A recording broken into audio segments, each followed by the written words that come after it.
आया गे जान कैसे तोरा बिना हम जीवोगे रनिया हमारा भूलिए जबहिना। आया गे जान कैसे तोरा बिना हम रहबोगे जान हमारा छोड़िए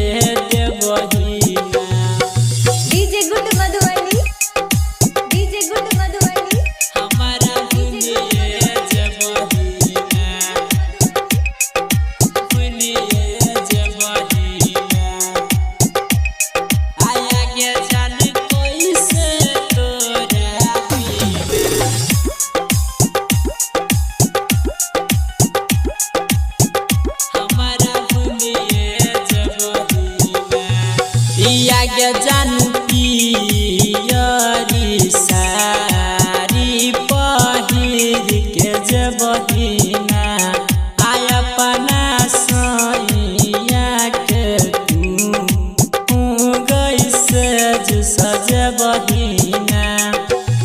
पिया के जान पियरी सारी पहिर के जबहिना आय अपना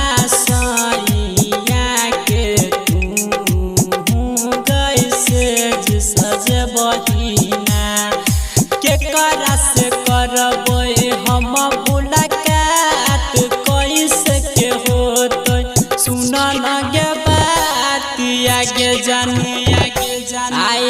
जान कैसे तोरा बिना हम जीवोगे रनिया हमारा भूलिए जबहिए।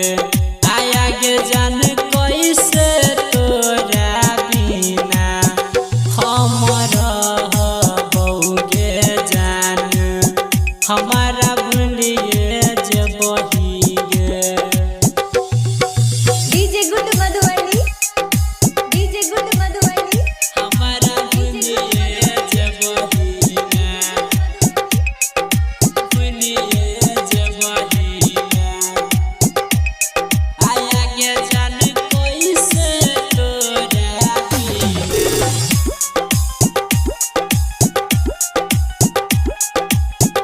हमारा भूलिए जबहिना।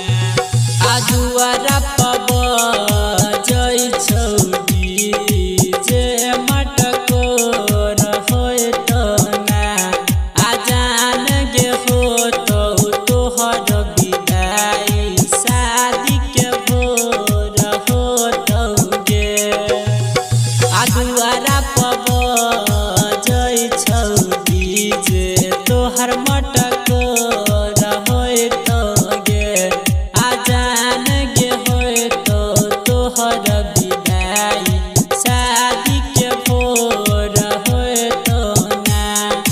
गिर छोर मंजी के आँख से गेलो चल जबे जान तू हमार आगे छोड़। आया गे जान कैसे तोरा बिना हम